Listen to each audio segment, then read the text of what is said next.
This video is sponsored by Card Kingdom. If you want to pre-order Lost Caverns of Ixalan, use my link in the description below.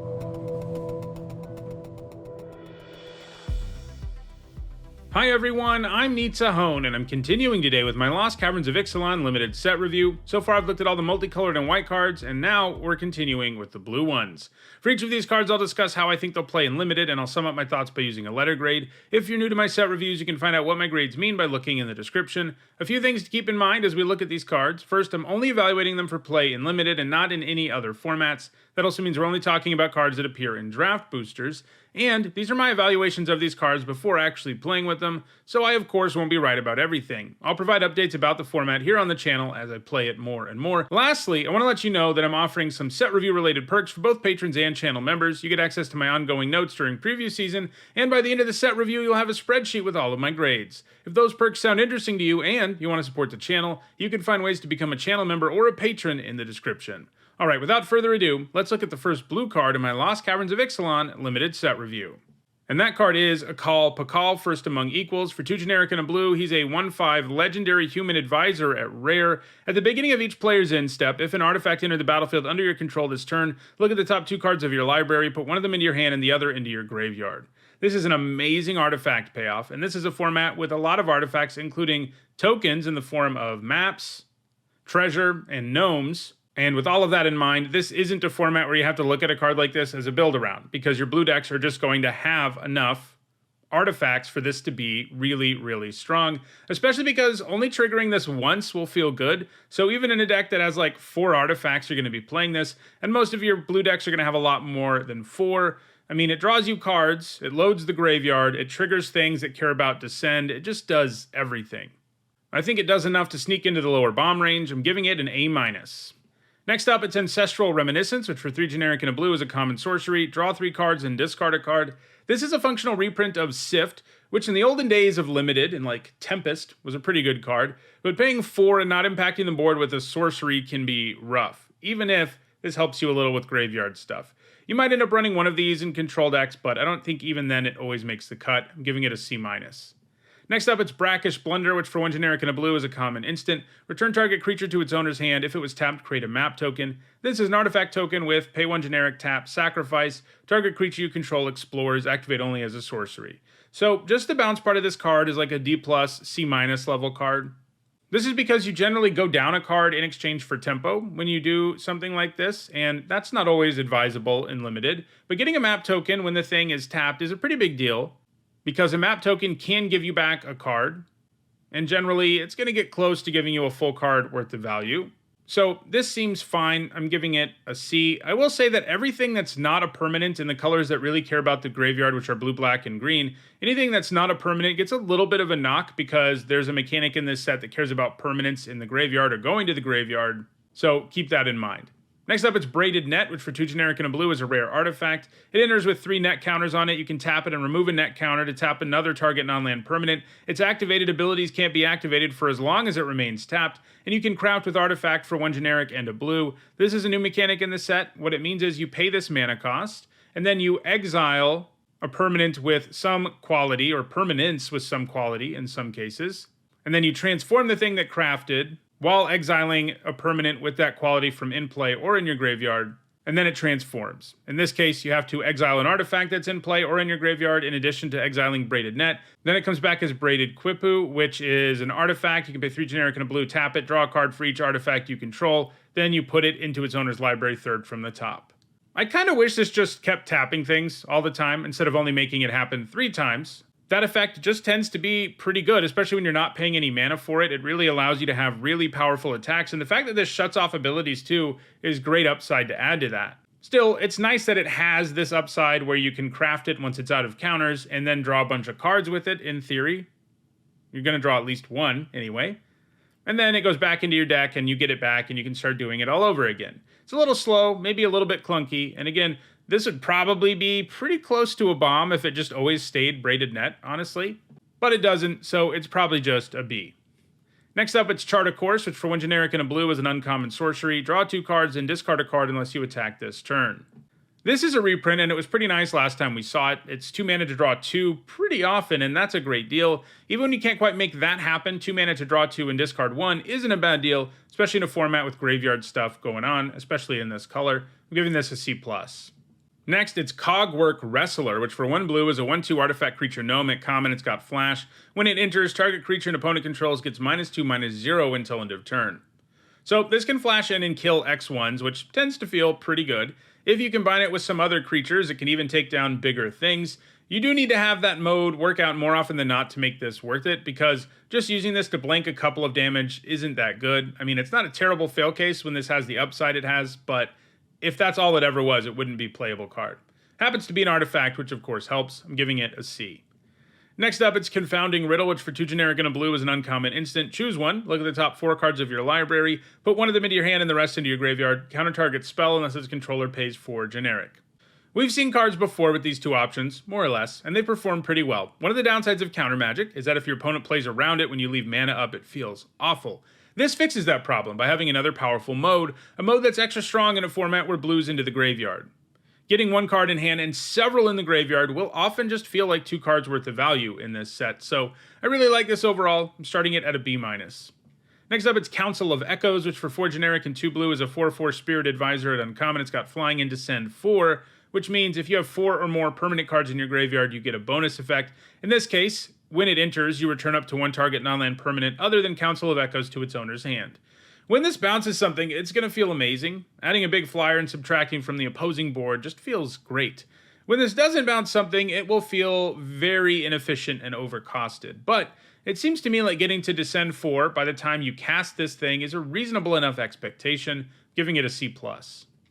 Next up, it's Deeproot Pilgrimage, which for 1 generic and a blue is a rare enchantment. Whenever 1 or more non-token merfolk you control become tapped, create a 1/1 blue merfolk creature token with hexproof. This has the potential to help you go wide, but I worry a little bit about the many situations where you can't really effectively tap some merfolk to get it going, and those are going to come up. I'm not sure that it isn't just better to play some random 2 mana 2/2 than it is to play this, since oftentimes having a card that just always adds to the board is better than a card that might have a higher ceiling but has a miserable floor. There are a lot of merfolk in this set, of course, but getting this going still seems like a big enough challenge that I'm not especially into it. The place where it could get interesting is if you combine it with white and red effects in the set that let you tap creatures for value, but unfortunately blue itself doesn't have any of that going on, so I think overall this is just a D. Next up, it's Didact Echo, which for 4 generic and a blue is a 3/2 Spirit Cleric at common. When it enters the battlefield, you draw a card, and it has Descend 4, and it gains flying as long as there are 4 more permanent cards in your graveyard. 5 mana 3/2 that draws you a card is probably a C. After all, it can generate a 2-for-1. If this always had flying, it would probably be a B-. While having flying won't be that automatic, Descend 4 does seem achievable enough by turn 5 for blue decks in the format. I'm giving it a C+. Next up, it's Eaten by Piranhas, which for 1 generic and a blue is an uncommon enchantment aura with flash and enchant creature. Enchanted creature loses all abilities and is a black skeleton creature with base power and toughness 1/1. This coming with flash is a big deal. Without it, this would be the usual mediocre blue removal spell that doesn't ever entirely remove a creature. Spending a card on removal and having the creature you removed still able to block and attack, even if it's smaller, is incredibly frustrating. And normally, this style of card is like a C- in Limited. And in this format, it might have been even worse because of all the stuff that lets you sacrifice or tap creatures for value or craft them away. But when you add Flash, suddenly you can use this to make a creature you put it on die in combat before your opponent ever has a chance to get value out of it. I still don't think this is premium. It's still fairly situational. You have to be able to set up combat where you can kill it, which is easy, but not guaranteed. And things could still go pretty wrong, but it does always have this fail case of like a C- level removal spell. You know, sometimes making something into a 1/1 is something you just have to do, even if you can't use it to really kill the creature, which is the ideal thing. Still, overall, this looks pretty good. Not quite premium. I'm giving it a C+. Next up, it's the Enigma Jewel, which for 1 blue is a mythic rare legendary artifact. It enters tapped. It can tap for 2 colorless, spend this mana only to activate abilities, and you can craft it with 4 or more non-lands with activated abilities and pay 8 generic and a blue. So the other side is Locus of Enlightenment, a legendary artifact. It has each activated ability of the exiled cards used to craft it. You may activate each of those abilities only once each turn. Whenever you activate an ability that isn't a mana ability, copy it. You may choose new targets for the copy. Look, it's Soul Ring. Sort of. Entering tapped and only tapping to activate abilities is a pretty big downer and means you often won't be able to do anything at all with this. Or at least you won't be able to do something often enough with it for it to be doing something that makes it worth playing. Just having map tokens isn't enough. Transforming this is incredibly difficult. It can use its own mana to pay for itself, but having 4 or more non-lands with activated abilities just lying around is far from guaranteed. And it's still a ton of mana too. And then once you transform it, it is far from guaranteed to actually do something worthwhile either. This is just not here for limited. This is here for commander players. Maybe it'll have some applications in 60 card formats. In limited, it's an F. Next up, it's the Ever-Flowing Well, which for 2 generic and a blue is a rare legendary artifact. When it enters the battlefield, you mill 2, then draw 2. It has Descend 8, same as Descend 4, except now you need 8 or more permanents in your graveyard to get this effect. And in this case, if you have those 8 or more permanents at the beginning of your upkeep, it transforms and becomes the Myriad Pools, a legendary artifact land that can tap for blue. Whenever you cast a permanent spell using mana produced by the Myriad Pools, up to one other target permanent you control becomes a copy of that spell until end of turn. This is divination with a whole bunch of upside, and that certainly seems solid enough. Sometimes making another permanent you control into a copy of one you cast will matter, but you have to keep in mind there'll be plenty of times when it doesn't. Transforming this in the first place isn't exactly a walk in the park either, so mostly you're looking at the Ever-Flowing Well side of this card when you're evaluating it. It's an artifact in a format that matters, and it mills you in a format where that matters. Seems pretty solid to me, giving it a C+. Next, it's Frilled Cave Worm, which for 3 generic and a blue is a 2/5 Salamander Worm at common. It's got Descend 4, and it gets +2/+0 as long as there are 4 more permanent cards in your graveyard. A 4-mana 2/5 is pretty bad. There are worse stat lines, but that's probably like a D+. The Descend upgrade here is a big one, as it suddenly makes the Cave Worm into a fairly formidable attacker. That said, this is never going to feel like anything special. The floor is an inefficient creature, and the ceiling is one with slightly above rate stats. I'm giving it a C-. Next up, it's Hermitic Nautilus, which for 1 generic and a blue is a 1/4 artifact creature Nautilus. At uncommon, it's got Vigilance, and you can pay 1 generic and a blue, and it gets +3/-3 until end of turn. A 2-mana 1/4 with Vigilance is passable, so it's nice that this has an option of hitting for 4 sometimes. I mean, that ability means it can trade with most stuff, period. And it also means that if your opponent's only blockers are X1s and they just have to take damage from this, you're suddenly getting in for more. Then it also happens to be an artifact. All of that makes this solid enough, giving it a C. Next up, it's Hurl into History, which for 3 generic and 2 blue is an uncommon instant.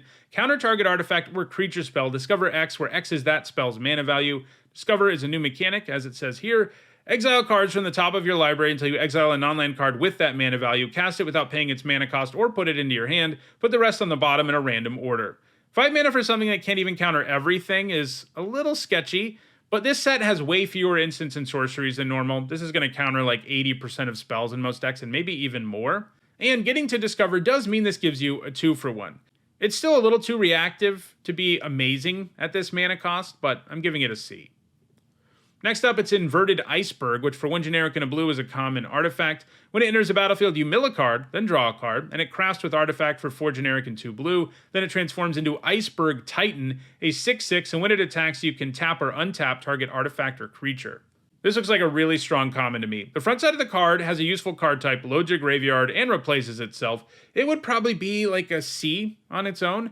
And then in the late game, you can transform this into a creature that your opponent is absolutely going to have to do something about, even if it doesn't impact the board on turn 2.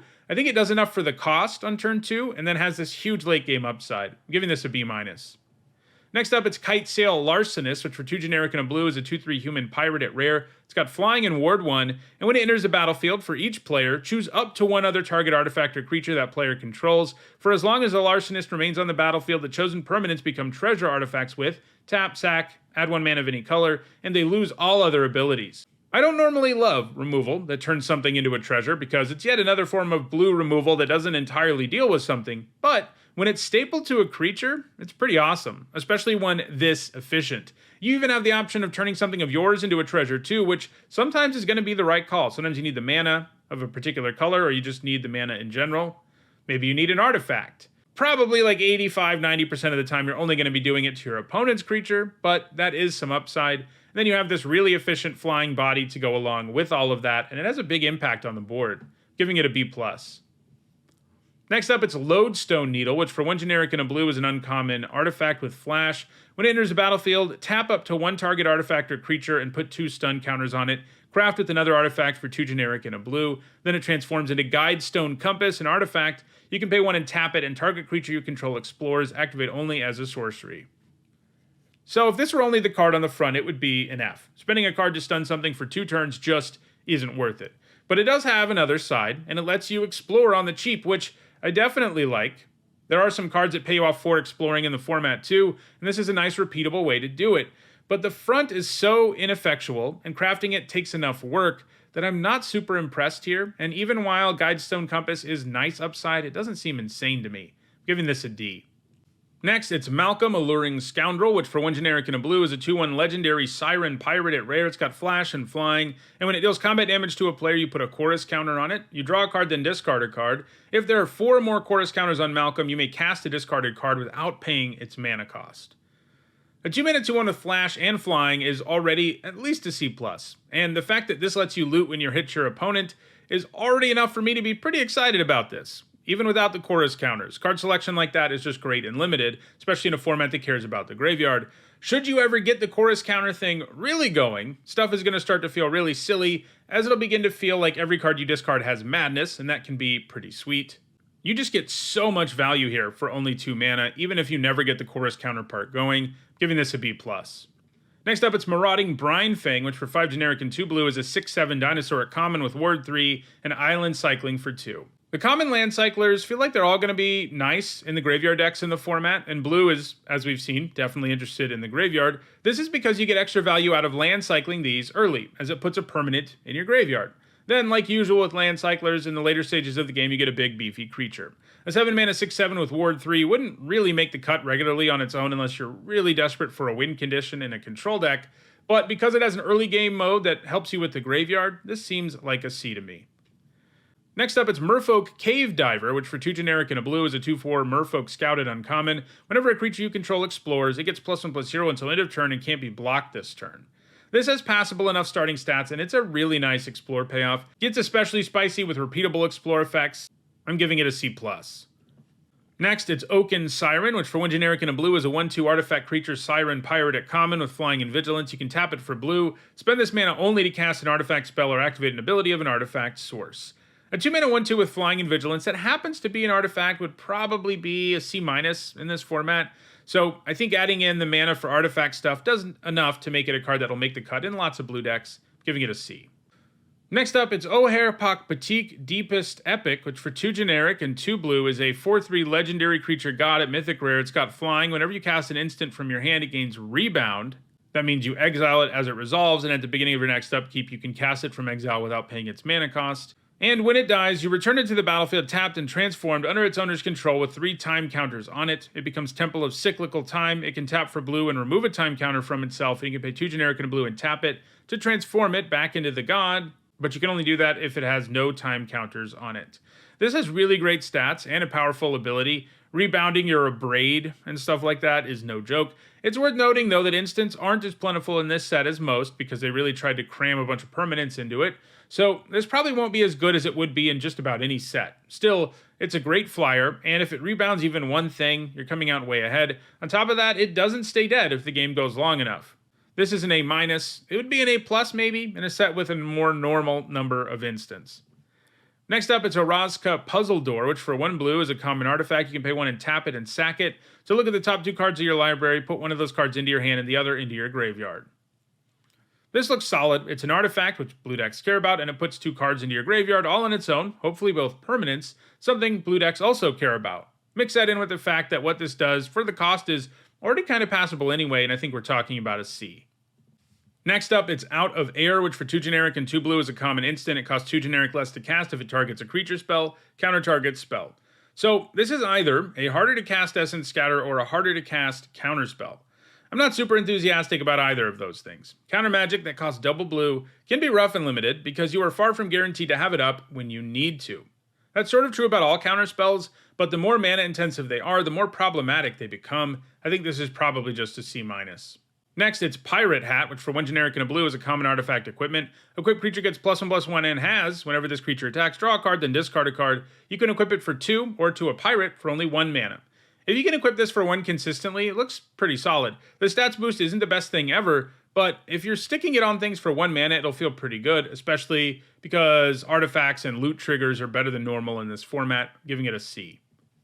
Next up, it's Relics Roar, which for 1 blue is a common instant. Until end of turn, target artifact or creature becomes a dinosaur artifact creature with base power and toughness 4/3, in addition to its other types. Normally, if we see this effect without a card draw effect attached, it just isn't playable. This is because the stats boost you get for the cost often isn't worth it, especially because if your creatures are large enough, this doesn't really offer a boost at all. And even though this one costs 1 mana, I still don't think it's good. It's just too variable as to how much of a boost it offers. It's tempting to imagine buffing a 1/1 with it, because then it feels like a blue giant growth, but it gets a lot worse from there. You can, of course, use this to animate a treasure or a map token, but even those modes aren't enough for me to get excited about this effect. This is probably just an F. Next up, it's River Herald Scout, which for 1 generic and a blue is a 1/2 Merfolk Scout at common, and when it enters, you explore. This looks like a really nice 2-drop. Exploring on entering the battlefield is pretty awesome, as this is either a 2 mana 1/2 that draws you a card, or a 2 mana 2/3 that gives you some card selection. Both of those modes are cards you'd probably play anyway, and this can give you one or the other, giving this a C+. Next up, it's Sage of Days, which for 2 generic and a blue is a 3/2 human wizard at common. When it enters the battlefield, look at the top 3 cards of your library. You may put one of those cards back on top of your library, put the rest into your graveyard. This is a nice way to load the graveyard in a hurry, and it isn't that far from Scry 3 on entering the battlefield, which itself would make for a nice card. The stat line isn't good, of course, but I think this does the kind of thing you want to be doing in blue in the format, giving it a C. Next up, it's Self-Reflection, which for 4 generic and 2 blue is an uncommon sorcery. Create a token that's a copy of target creature you control, and it has flashback for 3 generic and a blue. You may cast this card from your graveyard for this cost, then exile it. Paying 6 to copy a creature is often not going to be worth it. It's hard to have a creature so big that feels like a good effect. However, with flashback in the mix, this has 2-for-1 potential, and blue mills itself enough for this to also give you nice value out of the graveyard, giving it a C+. Next up, it's Shipwreck Sentry, which for 1 generic and a blue is a 3/3 human pirate at common with Defender. As long as an artifact entered the battlefield under your control this turn, it can attack as though it didn't have Defender. We see 2 mana 3/3s with Defender that can only attack when X happens in a turn pretty often, and they always end up being solid. Even when they can attack, they have a nice body that your opponent usually can't just attack into in the early game, and on the turns when it can rumble, they're pretty good at that too, giving it a C. Next up, it's Sinuous Benthesaur, which for 5 generic and a blue is a 4/4 dinosaur at uncommon. When it enters the battlefield, you look at the top X cards of your library, where X is the number of caves you control, plus the number of cave cards in your graveyard. Put 2 of those cards into your hand and the rest in the bottom of your library in a random order. Cave is a land subtype in this format that appears on a whole bunch of non-basics at common and uncommon. And yeah, this has insane potential. Even if you just have 2 caves, this is a 6 mana 4/4 flyer that draws you 2 cards. That's really amazing, and even with 1 cave, it's pretty good. Now, if there are no caves around, it's awful. But if your deck has 3 or more caves in it, you're going to be pretty happy to play this most of the time. That probably means it needs a build-around grade, because it's probably a D in your typical deck in the format, which might have like 1 cave, and a B+ in a cave-heavy deck. All of these uncommon cave payoffs look really strong as build-arounds, and that deck is starting to look really interesting for this limited format. Next up, it's Song of Stupefaction, which for 1 generic and a blue is a common enchantment aura with enchant creature or vehicle. When it enters the battlefield, you can mill 2 cards, and it has Fathomless Descent, which means this gives you an effect based on the total number of permanents in your graveyard. In this case, the enchanted permanent gets -X/-0, where X is the number of permanent cards in your graveyard. So I already said earlier, I hate removal spells that don't entirely remove creatures, and this is one of those. Lowering a creature's power just isn't enough to be worth a card most of the time. Although I do think milling gives you some value in this format that keeps this from being really bad, but I think you'll be able to find better enablers and payoffs for milling yourself than this thing. I'm giving it a D. Next up, it's Spyglass Siren, which for 1 blue is a 1/1 Siren Pirate at uncommon with flying. When it enters, you get a map token. This looks like a great 1-drop. It reminds me a bit of Voldaire and Epicure, and that's some great company to keep. You get a decent 1 mana 1/1 flyer, and then some additional value on top of that really matters in this format, whether you care about artifacts, whether you care about exploring. And even if you don't care about those things, this gives you nice value. I think this looks like a very nice card. I'm giving it a C+. Next, there's Staunch Crewmate, which for 1 generic and a blue is a 2/1 human pirate at uncommon. When it enters the battlefield, you look at the top 4 cards of your library. You may reveal an artifact or pirate card from among them and put it into your hand. Put the rest on the bottom of your library in a random order. I think this will be a 2-mana 2/1 that draws you a card pretty darn often in your blue decks. Like, you're just very likely to hit a pirate or an artifact in your top 4, and that makes this really good, giving it a B. Next up, it's Subterranean Schooner, which for 1 generic and a blue is a 3/4 vehicle at rare. When it attacks, target creature that crewed it this turn explores, and it has crew 1. This is a great rate for a crew 1 vehicle with these stats, and would make the cut sometimes even without the explore part. With it, we're talking about a really strong card. It grows your creatures, draws you cards, and can swing pretty hard, giving it a B+. Next up, it's Tishana's Tidebinder, which for 2 generic and a blue is a 3/2 Merfolk Wizard at rare. It's got Flash, and when it enters the battlefield, counter up to 1 target activated or triggered ability. If an ability of an artifact, creature, or planeswalker is countered this way, that permanent loses all abilities for as long as Tishana's Tidebinder remain on the battlefield. There are enough abilities around for this to actually counter something reasonably often, and turning that permanent vanilla is kind of nice. You will encounter situations where you just have to run this out as a 3-mana 3/2 with Flash, but that's a perfectly fine fail case. I'm giving this a B-. Next up, it's Unlucky Drop, which for 3 generic and a blue is a common instant. Target artifact or creature's owner puts it on top or bottom of their library. This is the 3rd consecutive set where we've pretty much had this card. It performed pretty well in Lord of the Rings and less well in Eldraine, but it makes for a solid removal spell for the most part, because it puts the creature back in your opponent's deck. That means you're actually trading 1 for 1, and that's important, and not something that blue can always do. Keep in mind, your opponent makes the choice about where to put the card, not you. This does get a small knock, again, simply for not being a permanent in a color where permanents definitely matter, but I think it's probably still a C. Next up, it's Waterlogged Hulk, which for 1 blue is an uncommon artifact. You can tap it and mill a card, and you can craft it with an island for 3 generic and a blue. Then it transforms into Watertight Gondola, a 4/4 artifact vehicle with Vigilance and crew 1, and it has Descend 8. It can't be blocked as long as there are 8 or more permanent cards in your graveyard. A 1-mana artifact that can load your graveyard is better in this format than in most. As we've seen, blue cares about artifacts and the graveyard, and this checks both of those boxes. Then when you craft this, it becomes a very easy to crew vehicle that in the really late game just closes the game out for you. I think the front does what you want to do in blue, and getting to the point where you get the vehicle is easy enough that this looks pretty strong, giving it a B. Next, it's Waterwind Scout, which for 2 generic and a blue is a 2/2 Merfolk Scout at common. It's got flying. When it enters, you make a map token. Windrake plus a map token for 3 mana, that seems like a quality common to me. Again, explore matters, artifacts matter in blue, and this does both of those things. This looks like a good deal, and a very good common. I'm giving it a B-. Next up, it's Waylaying Pirates, which for 3 generic and a blue is a 3/3 human pirate at common. When it enters the battlefield, if you control an artifact, tap target artifact or creature an opponent controls, and put a stun counter on it. I always love this kind of card. Entering the battlefield and stunning something just gives you such good tempo.